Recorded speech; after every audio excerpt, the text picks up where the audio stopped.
இன்னைக்கு நம்ம இந்த சீரிஸோட பார்ட் 1 தான் பார்க்க போகிறோம். வாங்க வீடியோக்குள்ளே போகலாம். இங்கே ஒரு நியூஸ் போயிட்டுருக்கு. குயின் ஃபேமிலியோட ஹெட் வந்து இறந்து போயிட்டாங்க. இப்போ இருந்து அவங்களோட பேரே விஞ்ஞான் தான் அந்த குரூப் கம்பெனியோட வந்துட்டு ஹெட்டாக இருப்பாருன்னு சொல்லிட்டு நம்ம ஹீரோ அப்போ தான் அங்கே என்ட்ரி ஆகுறான். அப்போ அங்கே சிசி என்ற ஒரு பொண்ணு காமிக்கிறாங்க. அவள் வந்துட்டு இதுக்கப்புறம் நான் தான் வந்துட்டு அவனை மேரேஜ் பண்ணிவிட்டு அவன் கூட சேர்ந்து இருக்க போகிறேன் அப்படின்றத சொல்லிட்டு இருக்கா. அவள் கன்சீவாக வேற இருக்கா. அங்கே நம்ம ஹீரோயினை தான் உள்ளே மீட் பண்ணுறதுக்காக வர்றான். அவளோட நேம் வந்து ஸ்ரீ. அப்போ அங்கே நம்ம ஸ்ரீ வந்து இந்தாங்க இதை குடிங்க, இந்த சூப் உங்களுக்கு தான் அப்படின்ற செட்டு கொடுத்ததுமே நம்ம ஹீரோ சரின்னு செட்டு வாங்கிக்கிறான். அவளோட பிஹேவியர்லாம் பார்த்தா அவளுக்கு மென்டல் கண்டிஷன் சரியில்லை போல். அவள் இப்போ கன்சீவாக வேறு இருக்கா. ட்வின் பேபிஸை வந்துட்டு கன்சீவாக இருக்கா. நம்ம ஹீரோ அவங்க ஒரு பேப்பர்ஸ்லாம் கொடுத்து இதில் நீ சைன் பண்ணுன்னு சொன்னதும் எதுக்காக சைன் பண்ணுன்னு சொல்லிட்டு கேட்குறா. நான் உனக்கு சைன் பண்ண சொல்லி கொடுத்துருக்கேன் பார்த்தியா, அதே மாதிரி எங்கே சைன் பண்ணி கொடு அப்படின்றத சொன்னதுமே நம்ம ஹீரோயினுமே சரி ஓகே நான் பண்ணித்தரேன்னு சொல்லிட்டு அங்கே சைன் பண்ணி கொடுத்துடுறா. என்னென்னா இது டைவர்ஸ் பேப்பர் போல். அவன் டைவர்ஸ் நம்ம ஹீரோயின்ட்ட வாங்கணும்னு ஐடியா பண்ணி தான் இந்த மாதிரி வேலை பண்ணிகிட்ருக்கான். அப்போ அங்கே அவங்க அசிஸ்டண்ட்டை நான் சொன்ன மாதிரி இவளை வந்துட்டு நல்லபடியாக பார்த்துக்கிறதுக்கு எல்லாமே நீங்கள் ஏற்பாடு பண்ணிட்டீங்களா அப்படின்றத சொன்னதும் பண்ணியாச்சு பாஸ் அப்படின்றத சொல்கிறாங்க. என்ன நீங்கள் உண்மையிலே உங்கள் ஒய்ஃபை டைவர்ஸ் பண்ண போகிறீங்களான்னு கேட்டதும் ஆமாம் நான் வந்துட்டு இதுக்கப்புறம் இவ கூட சேர்ந்து இருக்க முடியாது, நான் டைவர்ஸ் பண்ண போகிறேன்னு சொன்னதும் நல்லா யோசிச்சு பாருங்கள். அவங்க குழந்தைங்களை வந்துட்டு சுமந்துட்டுருக்காங்க, எப்படி நீங்கள் தனியாக விடுவீங்கன்னு சொல்லும்போது அங்கே ஒரு ஃப்ளாஷ்பேக் காமிக்கிறாங்க. நம்ம ஹீரோக்கு வந்து அங்கே ஆக்சிடென்ட் ஆகி ரொம்ப உடம்பு முடியாமல் போயிருந்திருக்கான். அப்போ அங்கே ஒரு ப்ரீஸ் தான் வந்து சொல்லியிருக்காரு நம்ம ஹீரோயினை வந்துட்டு மேரேஜ் பண்ணி வச்சா அவனுக்கு வந்துட்டு எல்லாமே சரியாயிரும்னு சொல்லிட்டு. ஸோ அதனால தான் நம்ம ஹீரோயினையுமே அங்கே வந்துட்டு அவனுக்காக அவங்க பாட்டி வந்து மேரேஜ் பண்ணி வச்சுருக்காங்க. பட் நம்ம ஹீரோக்கு வந்துட்டு கொஞ்சம் நார்மலான பிறகு அதில் வந்துட்டு ஹிஸ்ட்ரி இல்லை போல். ஆனால் பாட்டிக்காக வந்துட்டு அவங்க இருக்கிற வரைக்குமே வந்துட்டு இவன் இந்த மேரேஜ் வந்து கண்டினியூ பண்ணியிருக்கான். இப்போ தான் அவங்க இறந்து போயிட்டாங்கள்ல. ஸோ அதனால தான் நம்ம ஹீரோயினுக்கு வந்துட்டு அவன் டைவர்ஸ் கொடுத்துடலான்னு சொல்லிட்டு முடிவு பண்ணுறான். அப்போ அங்கே அந்த சிசி அதெல்லாமே கேட்டுட்டு ரொம்ப ஹாப்பியாகிட்டுருக்கா. ஹீரோயின் நாங்கள் ஹீரோட்ட என்னை மட்டும் நீங்கள் தனியாக அனுப்ப போகிறீங்களா, நீங்களுமே வரலையான்னு கேட்டதும் உனக்கு ரொம்ப பிடிச்சமான இடத்துக்கு தான் நான் உன்னை அனுப்பி விடுறேன், அங்கே ஸ்னோலாம் வந்துட்டு நிறைய பொழிஞ்சிட்டே இருக்கும், உனக்கு தான் ரொம்ப பிடிக்கும்ல அப்படின்றத கேட்டதும் நீங்களுமே என் கூட வந்துருங்களேன், 2 பேருமே சேர்ந்து அங்கே போய் இருக்கலாம் அப்படின்றத சொன்னதும் நான் கண்டிப்பாக வருவேன், நீ வந்துட்டு போய் அங்கே இரு சேஃப்டி அப்படின்றத சொன்னதுமே ஹீரோயினுமே ரொம்ப ஹாப்பியாகிட்டு ஓகேன்னு சொல்லிட்டுருக்கா. அந்த சிசிக்கு அதை கேட்டுட்டு ரொம்பவே ஹாப்பியாக இருது. நம்ம ஹீரோயின் அங்கேருந்து கிளம்பி போயிட்டு இருக்கும்போது அவளுக்கான ரொம்ப கவலையாக இருக்குது. நம்ம ஹீரோவை பார்த்தா அவன் பேசவே திருப்பிக்கிறான், பார்க்க கூட முடியல அவளை. ஏன்னா வந்துட்டு பண்ணுறது தப்புன்னு அவனுக்குமே புரியுது. அப்போ அங்கே அந்த சிசி வந்து நம்ம ஹீரோயின்ட்ட நீ என்ன நினச்சிட்டு இருக்க, அவன் வந்து உன்னை திரும்ப கூட்டிகிட்டு வருவான், நான் அப்படிலாம் கிடையாது, அவன் என்னை பேபியோட வந்துட்டு என்னை ஏற்றுக்குவான், நாங்கள் 2 பேரும் தான் ஹாப்பியாக வாழ போகிறோம், உன் கூட சேர்ந்தெல்லாம் அவன் இதுக்கப்புறம் இருக்க மாட்டான்னு சொன்னதும் நம்ம ஹீரோயின் அப்படிலாம் கிடையாது, அவர் என்கிட்ட வருவேன்னு சொல்லி எனக்கு வாக்கு கொடுத்துருக்காரு, ஸோ கண்டிப்பாக வருவார் அப்படின்றத சொல்லிட்டு அங்கேருந்து கிளம்பும்போது அந்த சிசி சொல்கிறா நீ உயிரோட இருந்தால் தான் அவன் வந்து உன்னை பார்ப்பான், நான் தான் உன்னை மேலே அனுப்பி வைக்கிறதுக்கு ஏற்பாடு பண்ணிட்டேனே அப்படின்றத சொல்லிட்டு இருக்காங்க. பிறகு அவங்கள கூட்டிகிட்டு போயிட்டு இருக்கும்போதே எங்கள் பெரிய ஆக்சிடென்ட் ஆகிருது. அவளோட வேலை தான் போல். நம்ம ஹீரோயினுக்கு பயங்கரமாக அடிபட்டிருக்கு. அவளுக்கு பழைய விஷயங்கள்லாம் ஞாபகம் வர ஆரம்பிச்சிருது. என் ஃபேமிலியோட டாட்டர் போல் அவங்க வந்துட்டு ஒரு பார்ட்டிக்கு போயிருக்கும்போது அவளுக்கு ட்ரிங்க்ஸ் சர்வ் பண்ணியிருக்காங்க. அந்த ட்ரிங்க்ஸை குடித்தப்போ தான் அவளுக்கு ஒரு மாதிரியாக வந்துட்டு ஃபீல் ஆகியிருக்காங்க. கழுத்தெல்லாம் வேற ரொம்ப பெயின் ஆக ஆரம்பித்ததுமே அங்கே வந்துட்டு என்னாச்சுன்னு தெரியல. நம்ம ஹீரோயின் பார்த்துட்டு இருக்கும்போதே உடம்புலாம் வந்துட்டு ஒரு மாதிரி தழும்புலாம் ஆனதும் நீ என்ன பண்ணன்னு சொல்லிட்டு அவங்க யாரையோ பார்த்து கேட்குறா. அதுக்கப்புறமே அவளுக்கு ரொம்ப உடம்பு முடியாமல் போனதுமே அங்கே இருக்க ஆளுங்க வந்துட்டு வேமா அவளை அங்கே பிடிச்சி தள்ளி விட்டுட்டு போகிறாங்க. உள்ளேருந்து லேடி யாரோ வந்து தான் இந்த வேலை பண்ணியிருக்காங்க. அப்போ அங்கே நம்ம ஹீரோயின் ரொம்ப உடம்பு முடியாமல் போய் அப்போ தான் அவளுக்கு வந்துட்டு அங்கே சுயநினைவு இல்லாமல் போய் ஒரு பைத்தியம் மாதிரி மாறி இருக்கா. இப்போ இந்த ஆக்சிடென்ட் ஆனதில் அவளுக்கு எல்லாமே ஞாபகம் வர ஆரம்பிச்சிருது. அப்போ அங்கே வந்து அவளுக்கு லேபர் பெயின் வேற ஸ்டார்ட் ஆகிருது. ஹஸ்பண்ட்மே டைவர்ஸ் கொடுத்துட்டாருன்றது அவளுக்கு இப்போ புரிஞ்சுக்குது. அவளுக்கு அங்கே வலி தாங்க முடியாமல் வந்துட்டு பயந்துட்டுருக்கா. அப்போ அங்கே ஃபோன் இருக்கதை பார்த்துட்டு நம்ம பேசாமல் அப்பாட்ட கால் பண்ணி நம்ம வந்துட்டு ஹெல்ப் கேட்கலான்னு சொல்லிட்டு அவங்க அப்பாவுக்கு அவள் கால் பண்ணுறதுக்கு ட்ரை பண்ணிட்டுருக்கா. அங்கே ஒரு பேபியுமே பிறந்துடுது. அப்போ அவங்க அப்பா எல்லாருமே வந்துடுறாங்க. அங்கே செக் பண்ணி பார்க்கும்போது அந்த பேபிக்கு வந்துட்டு ஹார்ட் பீட்டே இல்லை. அதை பார்த்துட்டு அங்கே எல்லோரும் ஷாக் ஆகிடுறாங்க. என்ன பாஸ் பண்ணுறது அப்படின்றத சொல்லும்போது நான் வந்துட்டு இந்த குழந்தைய கூட கூட்டிகிட்டு போக முடியாது, ஆல்ரெடி 3 இயர்ஸாக என் பொண்ணு எங்கே இருந்தால் என்ன கஷ்டப்பட்டானே எனக்கு தெரியலை, இப்போ இந்த குழந்தைய கூட்டிகிட்டு போய் அவள் ஃபீல் பண்ணுறதை என்னால் பார்க்க முடியாது அப்படின்றத சொல்லிடுறாரு நம்ம ஹீரோயின். அதுக்கப்புறம் தான் இன்னொரு பேபியை வந்து அங்கே போய் ஹாஸ்பிட்டலில் வந்துட்டு பர்த் கொடுத்துருப்பா போல். அப்போ அங்கே அசிஸ்டன்ட் பேபியை தூக்கிட்டு இருக்கும்போது நம்ம ஹீரோங்க பயமாக வந்துட்டு குழந்தைய வாங்கிக்கிறான். என்னாச்சு அப்படின்றத சொன்னதுமே ஹார்ட் பீட் வந்துட்டு ரைஸ் ஆக மாட்டேது பாஸ், அங்கே மேடமையும் காணும் இன்னொரு பேபியுமே காணோன்னு சொன்னதும் ஹீரோக்கு ரொம்ப கோவம் ஆயிடுது. நான் என்ன சொன்னேன், குழந்தையும் இவளையுமே ஒழுங்காக வந்து சேஃப்டியாக கூட்டிகிட்டு போங்கன்னு சொன்னேன்னா இல்லையா, எனக்கு எப்படியாச்சும் என்னோட பேபிஸும் என்னோட ஒய்ஃபும் வேணும், மரியாதையை நீங்கள் வந்து தேடி கண்டுபிடிச்சி கொண்டு வாங்க அப்படின்றத சொல்லிட்டு இருக்கான். தனியாக சாஃப்ட்வேர் காமிக்கிறாங்க. நம்ம ஹீரோயின் அங்கே பைக்கில் ரொம்ப சூப்பராக போயிட்டுருக்கா. எதுக்காகனா அவங்க அப்பா வந்துட்டு வேற ஒரு பர்சன் கூட அவளுக்கு வந்து என்கேஜ்மெண்ட் ஃபிக்ஸ் பண்ணிட்டாரு போல். அது இவளோட பையனுக்கு தெரிஞ்சு அவனை அட்டாக் பண்ணுறதுக்காக அங்கே போயிருக்கான். அதை ஸ்டாப் பண்ணுறதுக்கு தான் இவள் போயிட்டுருக்கா. அங்கே பாரில் வந்துட்டு அந்த பையன் பார்த்தா எல்லார்ட்டையுமே நான் ஒன்று காசுக்காக வந்துட்டு அவளை மேரேஜ் பண்ணுறேன்னு நினைக்கிறீங்களான்னு கேட்குறான். எல்லாரும் அப்புறம் அப்படின்னதுமே ஆமாம் காசுக்காக தான் மேரேஜ் பண்ணிகிட்ருக்கேன். அவள் எவ்வளோ பெரிய பணக்காரி, ஆனால் ரொம்ப ஒழுங்கினமானவ. 3 இயர்ஸ்க்கு முன்னாடி எங்கே போனானே அவளுக்கு தெரியாது. அவள் குழந்தை இருக்கு, அந்த குழந்தைக்கு அப்பா யாருன்னே அவளுக்கு தெரியாதுன்னு சொல்லிட்டு ரொம்ப கேவலப்படுத்தி பேசிட்டு இருக்கான். இவனோட நேம் வந்து லீ. அப்போ அவங்க ஹீரோயினோட பையன் வந்து அவனை தலையில் போட்டு அடிச்சுட்டு எவ்வளோ தைரியம் தான் நீ என்னோட அம்மாவை பற்றி பேசுவேன்னு சொன்னதுமே அதை பார்த்துட்டு அவன் ரொம்ப ஷாக் ஆகிட்டு எதுக்காக என்ன போட்டு அடிச்சிட்டு இருக்கேன்னு கேட்டதும் நீ எவ்வளோ தைரியம் தான் என்னோட அம்மாவை பற்றி தப்பாக பேசுவேன், அதுக்கப்புறம் உனக்கு பனிஷ்மெண்ட் கிடைக்க வேணாமான்னு சொல்லிட்டு போட்டு வெளுத்துட்ருக்கான். அப்போங்க நம்ம ஹீரோ வந்து அதை பிடிச்சி விழான். நீங்கள் விடுங்கன்னு சொன்னதும் என்ன பழக்கம் இது, பெரியவங்களை போய் அடிச்சிட்ருக்க, இதான் நான் உனக்கு சொல்லி கொடுத்து வளர்த்தானான்னு கேட்டதும் நீங்கள் யார் அப்படின்றத கேட்டதுமே அதை கேட்டுட்டாங்க நம்ம ஹீரோ. என்ன உன்னோட அப்பாவை கூட நீ மறந்து போயிட்டியா, உனக்கு வாய் ரொம்ப அதிகமாயிருச்சு, உனக்கு கண்டிப்பாக பனிஷ்மெண்ட் கிடைக்கணும் அப்படின்றத சொல்லிட்டு அங்கேருந்து கூட்டிகிட்டு போகிறாரு. நான் ஒன்று அந்த பையன் இல்லை அப்படின்றத சொல்லும் போது எனக்கு தெரியும் நீ வா அப்படின்ற சைட்டு அங்கே வம்பு பண்ணி கூட்டிகிட்டு போயிடுறாரு. நம்ம ஹீரோயின்மே அங்கே வந்துடுறா. அப்போ அங்கே பார்த்தா நம்ம ஹீரோட்ட வளர்ந்துட்டுருக்க இன்னொரு பையனை அங்கே இருக்க எல்லாருமே வந்துட்டு ரொம்ப மோசமாக வந்து ட்ரீட் பண்ணிட்டு இருக்காங்க. அப்போ ஹீரோயின் தன்னோட பையன் நினச்சிட்டு அவங்க எல்லாத்தையுமே அங்கே இருந்து சண்டை போட்டு அடித்து விரட்டி விட்டுட்டு நீ எங்கே போன, நீ எதுக்காக இந்த வேலை பண்ணிட்டு இருக்கன்னு சொல்லிட்டு அங்கே வந்து கூப்பிட வந்ததுமே ஆன்ட்டி நீங்கள் யார், எதுக்காக என்ன வந்து பேசிகிட்டு இருக்கீங்கன்னு சொன்னதும் நீ கண்டிப்பாக வந்துட்டு ரொம்ப ஓவராக தான் சேட்டையாகி போயிடுச்சு, வா முதன்னு சொல்லிட்டு அங்கே வந்துட்டு அவன் பேச்சை கேட்கவே இல்லை. அவள் பாட்டு அங்கே வந்து குழந்தைய கூட்டிகிட்டு வீட்டுக்கு கிளம்பிடுறா. கூட்டிகிட்டு போயிட்டு நீ இப்படிலாம் பிஹேவ் பண்ணக்கூடாது, எதுக்காக நீ இப்படிலாம் பண்ணுறேன்னு சொல்லிட்டு அவங்க அப்பாட்ட தான் அங்கே வீடியோ கால் போட்டு பேசிகிட்டு இருக்காங்க. அவங்க அப்பா குழந்தைய பார்த்துட்டு ரொம்ப ஹாப்பியாகிட்டு பேசும்போது நம்ம ஹீரோயின் நீங்கள் ஃபிக்ஸ் பண்ணி வச்சுருக்க அந்த பையனை என்னால் மேரேஜ் பண்ண முடியாதுப்பா அப்படின்றத சொன்னதுமே அவர் உடனே வந்துட்டு ஃபோனில் வந்து எதுவுமே கேட்காத மாதிரி என்னம்மா நீ பேசிகிட்டு இருக்க, எனக்கு எதுவுமே கேட்கலையே அப்படின்றத சொல்லிட்டு அப்படியே வந்து அந்த ஃபோனை கட் பண்ணிடுறாரு. ஹீரோயின் அந்த பையன்ட்ட நீ வந்துட்டு அமைதியாக பேசாமல் வீட்டில் இருக்கணும், சேட்டை பண்ணக்கூடாது, அம்மா இப்போ ஒரு விஷயமாக போயிட்டு வரேன்னு சொல்லிட்டு வேமா அங்கேருந்து கிளம்புறா. அப்புறம் அங்கே நம்ம ஹீரோட்ட இருக்க அந்த பையன்ட்ட அந்த மெடிசன் கொடுத்ததுமே நான் எதுக்காக அந்த மெடிசனை குடிக்கணும், நான் வந்து குடிக்க மாட்டேன்னு சொல்லிட்டு அவன் கீழே தள்ளுறான். நீங்கள் என்ன பாஸ் பண்ணிட்டீங்க, நீங்கள் வந்துட்டு இந்த மெடிசனை குடிச்சு தானே ஆகணும், உங்களுக்கு சின்ன வயசில் ஹார்ட் பீட்டே வந்துட்டு ரைஸ் ஆகாமல் போயிடுச்சு, மாஸ்டர் தானே உங்களை வந்து காப்பாற்றினார் அப்படின்றத சொல்லிட்டு இருக்காங்க. அப்போ அங்கே அதெல்லாம் கேட்டுட்டு அப்படிலாம் எதுவும் கிடையாது, எனக்கு வந்துட்டு எல்லாமே நல்லா தான் இருக்குது அப்படின்றத அங்கே வந்து சொல்லிட்டுருக்கான். ஹீரோ ஏதோ மெடிசன் போட்டு அங்கே வந்துட்டு அவனை வந்து கட் பண்ணிக்கிறான். அங்கே வந்துட்டு அதை போய் அவர் வந்து பிளட்டாக வேற வந்து எடுத்து பிடிச்சிக்கிறாரு. இதை வச்சு தான் அவனுக்கு மெடிசனாக எதுவும் கொடுத்துட்ருக்காங்களா என்னன்னு தெரியலை. அப்போ அந்த பையன்ட்ட அவங்க அப்பா தன்னோட உயிரை கொடுத்து உன்னை காப்பாற்றிட்டுருக்காரு, நீ புரிஞ்சுக்கணும்னு சொன்னதும் அங்கே நம்ம ஹீரோயினோட பையன் கண்டிப்பாக வந்துட்டு ஏதோ தப்பாக புரிஞ்சுட்டு பண்ணிட்டுருக்காங்க, நான் வந்துட்டு இங்கேருந்து எப்படியாச்சும் எஸ்கேப் ஆகணும் அப்படின்றத சொல்கிறான். நீ வந்துட்டு பண்ணதுக்கு கண்டிப்பாக பனிஷ்மெண்ட் வந்துட்டு இருக்குது அப்படின்றத சொல்லிட்டு நம்ம ஹீரோ போயிட்டுருக்கான். நம்ம ஹீரோயின் அங்கே அந்த லீயை தான் மீட் பண்ணுறதுக்காக ஹோட்டலுக்கு போகிறா. அங்கே போய் அங்கே ஓப்பன் பண்ணதுமே பார்த்தா அங்கே வந்துட்டு அவன் இல்லை, பதிலுக்கு நம்ம ஹீரோ தான் இருக்கான். ஹீரோயினை பார்த்துட்டு அவன் பாட்டு அங்கே ரொமான்ஸ் பண்ண போகும்போது நம்ம ஹீரோயினுக்கு ரொம்ப அவனை பார்த்துட்டு ஷாக் ஆகிடுது. இவன் என்ன பண்ணிகிட்ருக்கான், வேறு ஒரு பொண்ணு நினச்சிட்டு நம்மக்கிட்ட போய் இந்த மாதிரி பண்ணிகிட்ருக்கானான்னு சொல்லிட்டு இப்போ ஹீரோயினுக்கு பாஸ்ட்டில் நடந்ததுமே ஞாபகம் வந்துட்டுருக்கு. ஹீரோ அப்போ அவள் கூட இருக்கும்போதுமே அவனோட தேவைக்கு தான் அவளை யூஸ் பண்ணியிருந்திருக்கான். அவனோட வேலை முடிஞ்சதுமே அவன் பாட்டு அவளை தனியாக விட்டு போயிருக்கான். இப்போ அதெல்லாமே நம்ம ஹீரோயின் நினச்சி பார்த்துட்டு இப்போயுமே இதே மாதிரி தான் இவன் என்கிட்ட பிஹேவ் பண்ணிகிட்ருக்கான், என்னை வந்துட்டு அடையாளம் கூட தெரியலையா அப்படின்றத சொல்லிட்டு அங்கே வந்துட்டு என்னை விடுங்க, நீங்கள் தப்பாக புரிஞ்சுட்டு யாரும் நினைக்கிறீங்கன்னு சொன்னால் அங்கே பார்த்தா ஏதோ போதை மாதிரி வந்துட்டு அங்கே வந்து கொடுத்துருக்காங்க போல், அதனால தான் இப்படி ஆகி போயிடுச்சு.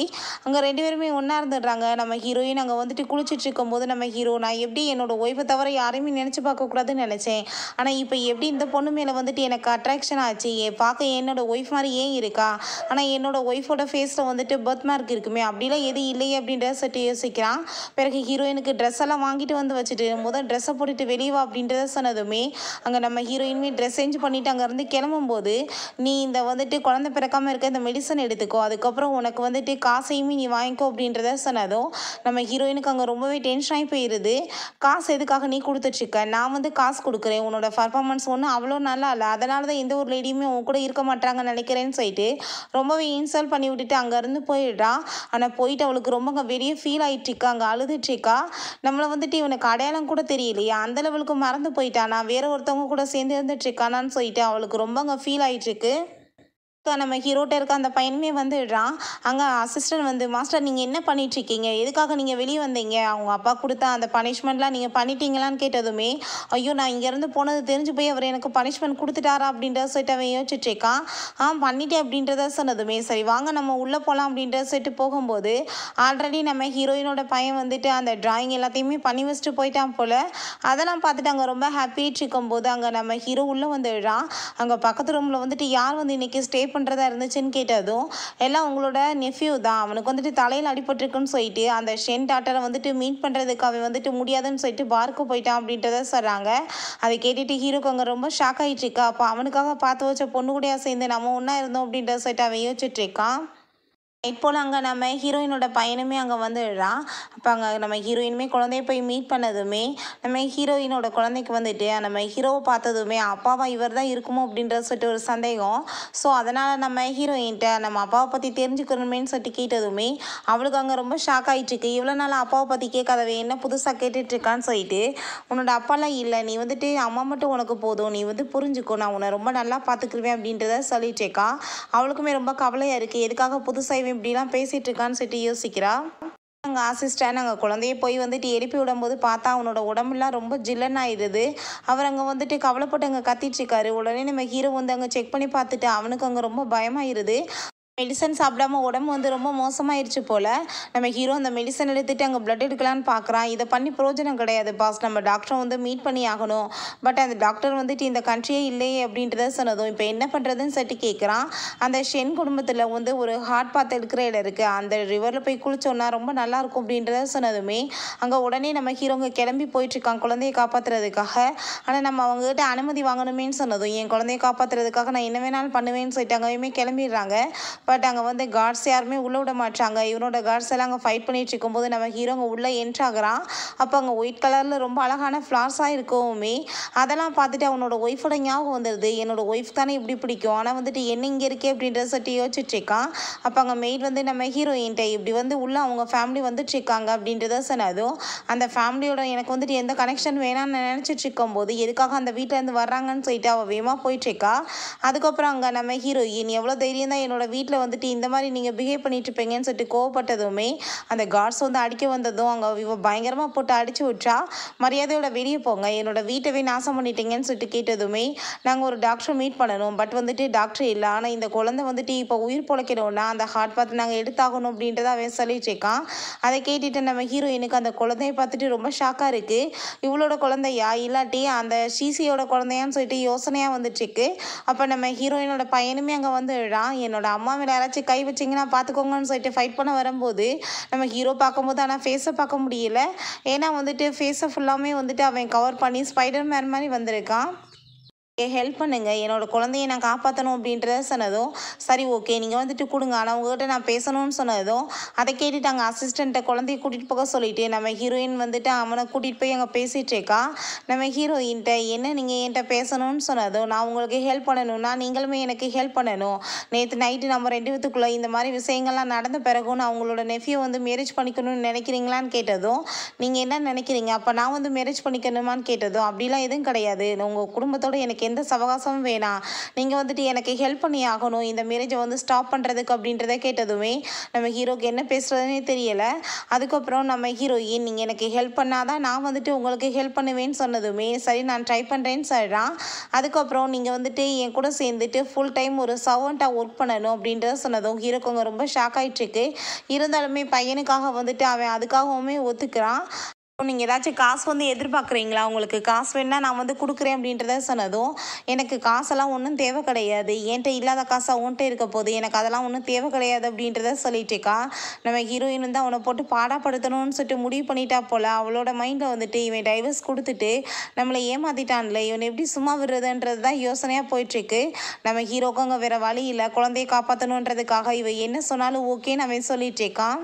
சரி ஓகே எனக்கு இப்போ பசிக்குது நீங்கள் சாப்பாடெல்லாம் சமைச்சு கொடுங்கன்னு சொன்னதும் சரி நான் குழந்தைய பார்த்துட்டு வரேன்னு சொல்லிட்டு அவன் எங்கள் குழந்தைய பார்க்க போகிறான். நீ இப்படியே வந்துட்டு இதில் பாத் பண்ணு கண்டிப்பாக நீ சரியாயிருவ அப்படின்றத சொல்லும்போது அசிஸ்டன்ட் நீங்கள் எங்கள் பாஸ் கிளம்ப போகிறீங்கன்னு சொன்னதும் நான் இப்போ அவங்களுக்காக சாப்பாடு பண்ண போகிறேன்னு சொன்னதுமே அதை கேட்டுட்டு அவருக்கு அங்கே ரொம்ப ஷாக் ஆகிட்டுருக்கு. அதுக்கப்புறம் நம்ம ஹீரோயினுக்கு அவன் சாப்பாடெலாம் கொண்டு வந்து கொடுத்ததுமே அவள் சாப்பிட்டு பார்த்துட்டு பரவாயில்ல சமையலாம் நீ நல்லா தான் பண்ணிகிட்ருக்க அப்படின்றத சொல்லிட்டு இருக்கா. அப்போ நம்ம ஹீரோயின் சாப்பிட்ற விதம் அவளோட அந்த ஸ்டைல்லாம் பார்த்துட்டு அவளுக்கு அவனோட ஒய்ஃப் தான் ஞாபகம் வந்துச்சுக்கு. ஆனால் என்னோட ஒய்ஃப் வந்து இவ்வளோ ஆட்டிடியூடு காமிக்க மாட்டாளே அவள் ரொம்ப நல்ல பொண்ணு கண்டிப்பாக அப்படிலாம் இருக்காது அப்படின்றத சொல்லிட்டு அவனே வந்துட்டு யோசனை பண்ணிட்டு இருக்கான். அப்போ ஒரு கான்ட்ராக்டை கொடுத்து இதில் நீ சைன் பண்ணு அப்படின்றத சொன்னதுமே அதை கேட்டுட்டாங்க நம்ம ஹீரோ அந்த சைன் பண்ணுறதுக்குமே ரெடி ஆகிடுறான். ஹீரோயினுக்கு அங்கே அவங்க அப்பா தான் ஃபோன் பண்ணுறாரு. நீ வந்து இந்த என்கேஜ்மெண்ட்டை ஸ்டாப் பண்ணுற போன இந்த விஷயம் வந்துட்டு உன்னோட தாத்தாக்கு தெரிஞ்சு போயிடுச்சு. அவர் உன்னை மீட் பண்ணணும்னு நினைக்கிறாரு. லீயுமே அங்கே தான் இருக்கான் அப்படின்றத சொன்னதும் நீங்கள் அதை பற்றி கவலைப்படாதீங்கப்பா நான் பார்த்துக்கிறேன் அப்படின்றத அவள் சொல்லிட்டு இருக்கா. நம்ம ஹீரோவையும் கூட சேர்ந்து கிளம்ப சொல்கிறா. அதுக்கப்புறம் அவன் ஆல்ரெடி காருக்குள்ளே உள்ளே இருக்கவுமே நீ என்ன நினச்சிட்டு இருக்கோ உன்னோட மனசில் நீ என்னோட சர்வன்ட் தான் முன்னாடி போய் டிரைவர் மாதிரி உட்காரு அப்படின்றத சொல்லிட்டு நம்ம ஹீரோவை முன்னாடி போய் உட்கார சொல்லி விரட்டி விட்றா. அதுக்கப்புறம் சரி ஓகே நீங்கள் வெயிட் பண்ணு நான் வந்து என்னோட தாத்தா மீட் பண்ணிட்டு வரேன்னு சொல்லிட்டு அவங்க உள்ளே போகும்போது அவங்க தாத்தாட்டா அவங்களோட கசின் சிஸ்டர் மூமு வந்து ஆல்ரெடி என்னத்தையும் சொல்லிட்டு இருக்கா. தாத்தா அவள் வந்துட்டு இப்போ வரைக்கும் என்னவே தப்பாக புரிஞ்சுட்டு பேசிகிட்டு இருக்கா. நான் வந்துட்டு எதுவுமே பண்ணலை என்னை 5 இயர்ஸ் அவள் அப்ராடுக்கு வேற அனுப்பி வச்சுட்டா. இப்போ பாருங்க என் மேலே பழிய தூக்கி போடுறா. அவளுக்கு மெடிசன் கொடுத்து நான் தான் பாஸ்ட்டை வந்து எல்லாத்தையுமே மறைச்சிக்க வச்சேன்னு சொல்லிட்டு அவள் வந்து எழுதி விட்டதுமே அவருமே நீ வந்துட்டு பேசாமல் இருமா நான் பார்த்துக்கிறேன் அப்படின்றத சொல்லிட்டு இருக்காரு. அங்கே நம்ம ஹீரோயின் உள்ளே என்ட்ரானதுமே அங்கே தாத்தாவுமே வாய முடிக்கிறாரு. இப்போ எதுக்காக நீங்கள் என்ன கூப்பிட்ருக்கீங்க அப்படின்றத கேட்டதும் நீ எதுக்காக உன்னோட சிஸ்டர் இப்படி பாடாப்படுத்திட்டு இருக்கா அவள் நல்ல பொண்ணு அவள் எதுவுமே பண்ணலைன்னு சொன்னதும் நம்ம ஹீரோயினுக்கு நல்லாவே தெரியும் உங்கள் சிஸ்டர் தான் அப்படி மெடிசனை கொடுத்து அவளை வந்துட்டு அப்படி விட்டுட்டு போயிருக்கா. ஸோ வந்துட்டு இது எல்லாத்தையும் அவளால் மறக்க முடியல. இவளால் தான் இவளோட வாழ்க்கையை வந்து இப்படி ஸ்பாயில் ஆகிருக்கு. நீங்கள் தேவையில்லாமல் இப்படி வந்துட்டு அவளுக்காக சப்போர்ட் பண்ணிட்டு பேசிகிட்டு இருக்காதீங்க தாத்தா அப்படின்றத சொல்லிட்டு அவங்க கோவப்படுறா. நான் வந்துட்டு உங்கள் பேச்செல்லாம் கேட்டுட்டு இருக்க முடியாது அப்படின்றத சொன்னதும் நீ எதுக்காக அந்த வெட்டிங்கை கேன்சல் பண்ண போகிறேன்னு சொன்னதும் நான் வந்து லீயை மேரேஜ் பண்ண முடியாதுன்னு சொல்லிட்டு இருக்கும்போது நம்ம ஹீரோங்க உள்ளே வரான். அவனங்க பார்த்ததுமே அங்கிள் நீங்கள் என்ன பண்ணிட்டு இருக்கீங்கன்னு சொல்லிட்டு அவன் கேட்குறான். நீ வந்துட்டு எதுக்காக அப்படிலாம் பண்ணிட்டுருக்க அப்படின்ற சொல்லிட்டாங்க. நம்ம ஹீரோயின்கிட்ட கேட்டுட்டு இருக்கும்போது நம்ம ஹீரோட்ட எனக்கு வந்துட்டு இப்போ இவனை பனிஷ் பண்ணணும் இவன் பண்ண தப்புக்கு அப்படின்றத சொல்கிறா. இதுக்கு முன்னாடி நம்ம ஹீரோயின் அவன் கூட இருக்கும்போது ஏதோ வந்துட்டு பிரேமை உடைச்சிருப்பா போல். ஆனால் வந்துட்டு இவன் அதுக்காக வந்து அவளங்க ஆளுங்களை வச்சு பயங்கரமாக அடிக்க வச்சுருக்கான். இப்போ அதெல்லாம் நினச்சி பார்த்துட்டு இவனுக்கு அதே மாதிரி பனிஷ்மெண்ட் வேணும்னு சொல்லிட்டு இவனை பிடிச்சி இழுத்துட்டு போகும்போது நம்ம ஹீரோங்க போகிறான். நீ என்ன உன் குழந்தைய காப்பாற்றணுமா இல்லை இவனை காப்பாற்றணுமான்னு சொல்லிட்டு கேட்டதுமே நம்ம ஹீரோங்க அமைதியாகிடுறான். அவங்க சிஸ்டரும் என்னோடத்தே பேசி பார்க்குறா. ஹீரோயின் முன்னாடி ஒன்றும் முடியலை. இப்போ நம்ம ஹீரோ நின்றுட்டுருக்கவும் உட்காருன்னு சொல்லிட்டு காலை வச்சு ஏற்றுறான். ஆனால் வந்துட்டு அவன் கண்டுக்காமல் இருக்கவும் பிடிச்சி இழுத்து உட்கார வச்சதும் எதுக்காக இப்படிலாம் என்னை டச் பண்ணிகிட்டு இருக்கா அப்படின்றத சொல்லிட்டு அவனுக்கு அங்கே ரொம்ப அன்கம்ஃபர்டபுளாக ஃபீல் ஆகிட்டுருக்கு. எதுக்காக நீங்கள் இங்கே வந்திருக்கீங்க அப்படின்றத கேட்டதுமே என்னோட பையனை காப்பாற்றுறதுக்காக தான் நான் வந்திருக்கேன். டாக்டர் வைலோன்றவங்களை வந்துட்டு நான் வந்து பார்க்கணும் அப்படின்றத சொல்லிட்டு இருக்கான். நம்ம ஹீரோயினுக்கு அதை கேட்டுட்டு ஷாக் ஆகிட்டுருக்கு. ஏன்னா வந்துட்டு நம்ம ஹீரோயினை தான் அவன் தேடிட்டு இருக்கான் போல. ஆனால் அவன் வந்துட்டு எதுவுமே சொல்லாமல் இருக்கவும் அவங்க சிஸ்டர் நானுமே டாக்டர் தான் நான் வந்து உங்கள் பையனை காப்பாற்ற ஹெல்ப் பண்ணுறேன்னு சொன்னதும் நீ என்ன ஹெல்ப் பண்ண போகிற அவனை வந்துட்டு கொலை பண்ணுறதுக்கு ரெடி பண்ணுறியா அப்படின்றத கேட்டதும் நானுமே டாக்டர் தான் நீ தேவையில்லாமல் பேசாதான்னு சொன்னதும் ஆமாம் நீ டாக்டர் தான் பல பேர் உயிரை எடுத்த டாக்டர் அப்படின்றத சொல்லிட்டு இருக்கா. அதுக்கப்புறம் நம்ம ஹீரோட்ட நீ வந்துட்டு அங்கே என்கேஜ்மெண்ட்டை ஸ்டாப் பண்ணுறதுக்கு பேசுன்னு சொன்னதுமே ஆனால் நம்ம ஹீரோ எதுவுமே பேசாமல் சரி ஓகே இப்போ டைம் ஆயிடுச்சு நான் கிளம்புறேன் அப்படின்றத சொல்லிட்டு அவன் அங்கேருந்து கிளம்புனதும் ஹீரோயினுக்குமே ரொம்ப டென்ஷன் ஆகிட்டு சரி நான் வரேன்னு சொல்லிட்டு அங்கே பின்னாடியே போயிட்டுருக்கா.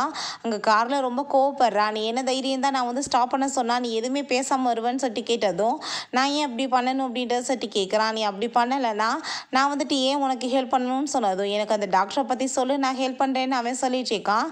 நீ வந்து என்ன நினச்சிட்டு இருக்க என் கூட சேர்ந்து நீ நைட்டு ஒன்றா இருந்துட்டு உன்னோட நெஃப்யூவை போய் என்னை மேரேஜ் பண்ண சொல்லுவியா சரி ஓகே நான் இதை வந்துட்டு பப்ளிக் ஆக்கி விட்டேன்னா நீ என்ன பண்ணுவேன்னு சொல்லிட்டு கேட்டதும் அப்படிலாம் உன்ட்ட ஒன்றும் பண்ண முடியாது நீ வந்துட்டு என்ன எவிடன்ஸ் வச்சுருக்கன்னு சொல்லிட்டு அவன் கேட்டுட்டு இருக்கான். அதெல்லாம் கேட்டுட்டு அவளுக்கு ரொம்ப டென்ஷன் ஆகிட்டு எனக்கு மைண்டே ரொம்ப அப்செட் ஆயிடுச்சு. நீ வந்துட்டு எனக்காக வந்து சாக்லேட்ஸ் வாங்கிட்டு வா அப்படின்றத சொல்லிட்டு அவனை வந்து அங்கே சூப்பர் மார்க்கெட்டுக்கு போக சொல்கிறா. ஓகே ஃப்ரெண்ட்ஸ் இதோட இந்த எபிசோடு முடிஞ்சிருச்சு. இந்த வீடியோ உங்களுக்கு பிடிச்ச கண்டிப்பாக லைக் பண்ணுங்கள் ஷேர் பண்ணுங்கள் கமெண்ட் பண்ணுங்கள் அண்ட் ப்ளீஸ் சப்ஸ்கிரைப் பண்ணுங்கள். Bye guys.